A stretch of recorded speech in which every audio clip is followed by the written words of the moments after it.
Becoming a firefighter isn't just about being strong enough to carry a hose into a burning building. You have to pass tests, get trained, stay in shape, and prove that you can keep your head when everything around you is going wrong.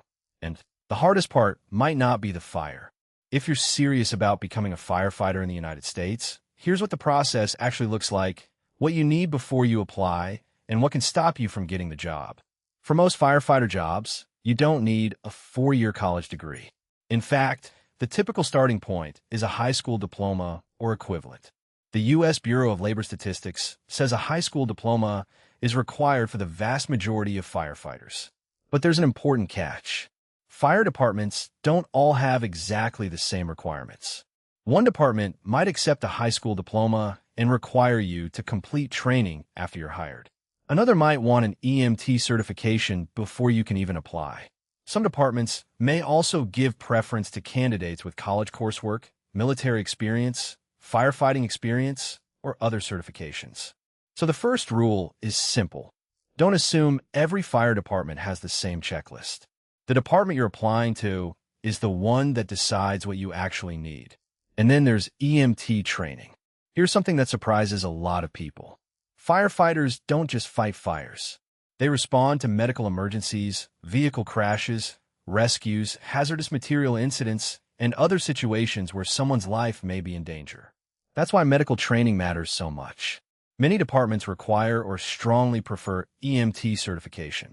An EMT learns things like patient assessment, basic emergency care, CPR, and how to handle someone who may be badly injured or seriously ill. And this isn't something you can fake. You need actual training and certification according to the rules where you work. So if you're planning ahead, getting EMT training can be one of the smartest moves you make. Because when you arrive at an emergency, the person you're trying to save might not be trapped inside a burning building. They might be sitting in a crash car. They might have collapsed in their kitchen. They might be having trouble breathing. And you're expected to know what to do. Now we get to the part most people picture when they imagine becoming a firefighter. The physical test. Firefighting is not a normal gym workout. You aren't walking into a clean room, lifting a barbell, taking a break, and checking your phone. You're wearing heavy, protective equipment. You're climbing stairs. You're pulling equipment. You're carrying hoses. You're working in awkward positions. And sometimes you're doing all of that while your heart is pounding and you can't see very far ahead of you. The job has serious physical demands.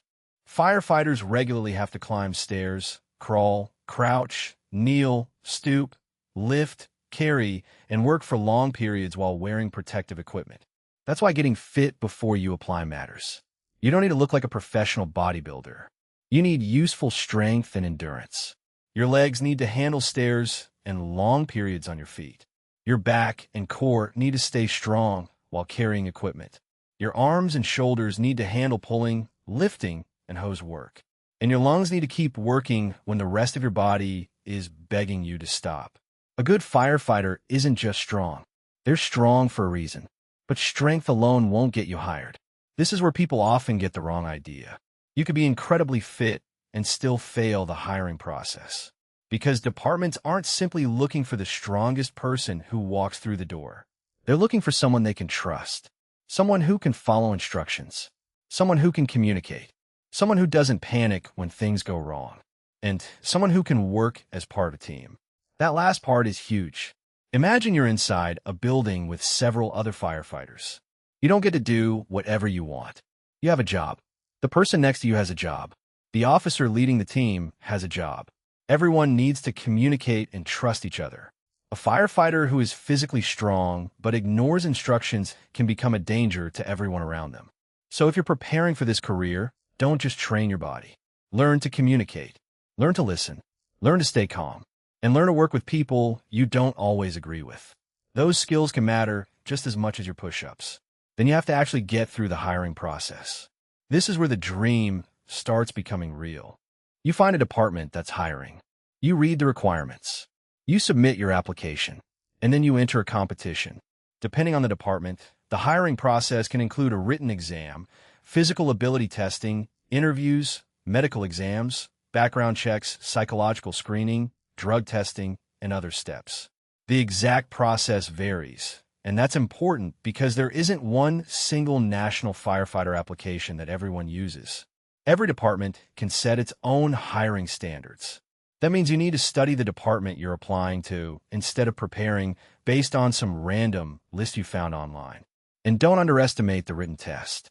Firefighting is a physical job, but firefighters also have to think.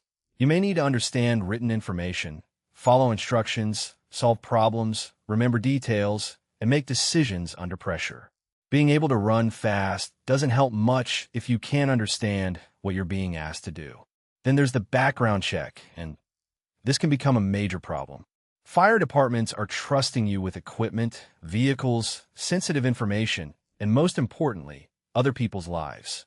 So departments can look closely at your history. The exact rules vary by department, but candidates may face background investigations and screening related to things such as criminal history, driving records, employment history, and drug use. This doesn't mean your entire life has to be perfect, but lying during the application process can create a much bigger problem than the original mistake. If you're asked about something in your past, don't assume you can simply hide it. Honesty matters, because departments aren't just asking, "Can this person fight a fire?" They're asking, "Can we trust this person when nobody is watching?" Let's say you pass the tests. You pass the interviews. You clear the required checks. You get accepted. You're still not finished. Now you have to learn how to actually do the job. Most firefighters receive training at a fire academy. And this is where the job starts looking very different from the version you see in movies. You learn firefighting techniques. You learn how to use protective equipment. You learn hose operations. You learn ladders. You learn rescue techniques. You learn emergency medical skills. You learn how to work around hazardous materials. And you learn how to operate as part of a team. Training can be physically demanding, but there's another challenge hiding underneath it. You have to learn to perform correctly when you're tired. Because emergencies don't wait until you're having a good day. You don't get to say, "Sorry, I'm a little tired today. Can we save that building tomorrow?" The situation doesn't care. And that brings us to one of the most important parts of the entire job, learning to stay calm. Firefighters work in dangerous environments. Heat, smoke, noise, darkness, people screaming, buildings changing around them, and limited time to make decisions. That means the ability to stay calm isn't some bonus personality trait. It's part of doing the job. You need to be able to hear an instruction and understand it. You need to communicate clearly. You need to recognize when something has changed. And you need to know when a situation is becoming too dangerous. Courage doesn't mean you aren't scared. It means you can still do your job while you're scared. That's a very different thing. And then you have to live the lifestyle. Even after you become a firefighter, the work doesn't suddenly become easy. Many firefighters work long shifts, including schedules such as 24 hours on duty followed by 48 or 72 hours off, although schedules vary by department. That means your workday might not look anything like a normal 9-to-5 job. You may sleep at the station. You eat there. You train there. You clean equipment. You maintain the station. And then, at any moment, an alarm can go off. One minute you're sitting down. The next minute you're moving. And sometimes that call will be a small medical emergency. Sometimes it'll be a major fire. Sometimes it'll be something completely different. That's part of the job. You don't know exactly what the next alarm will bring. So what do you actually need? If you strip away all the movies, the uniforms, and the flashing lights, the path becomes much clearer. You need to meet the basic requirements of the department you want to join. You need a high school diploma or equivalent for most firefighter positions. You should expect medical training to be an important part of the process, and many departments require or prefer EMT certification. You need to become physically fit. You need to prepare for written and physical tests. You need to be able to pass interviews and background screening. You need to complete the required firefighter training. And most importantly, you need to show that you're reliable enough to be trusted with someone else's life. Because that's what this career really comes down to. Not looking tough. Not wearing the gear. Not driving a red truck with the siren on. Trust. There's also something else you should know before deciding this is the career for you. Being a firefighter isn't only about the moments that look heroic.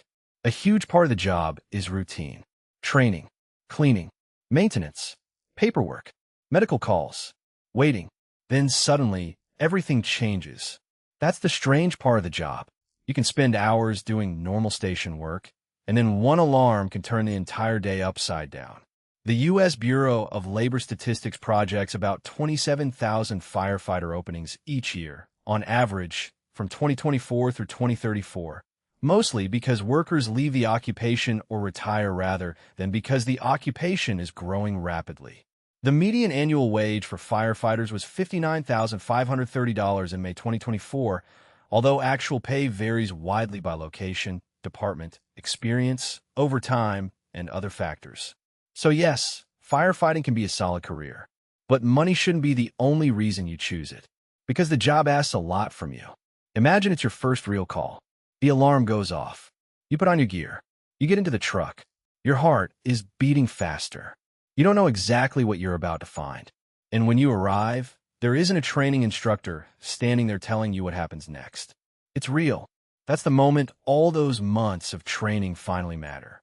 The running, the lifting, the studying, the EMT training, the academy, the practice, the mistakes, the teamwork. All of it has been preparing you for one thing: being useful when somebody needs help the most. And that's really what you need to become a firefighter.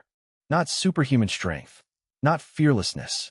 You need discipline, fitness, medical knowledge, teamwork, good judgment, and the ability to keep working when things get hard. Because when everyone else is trying to get away from the danger, you're training to be the person who goes toward it. And that's a responsibility much bigger than the uniform. If you want to see what it takes to turn another career dream into a real job, watch the next video on the screen.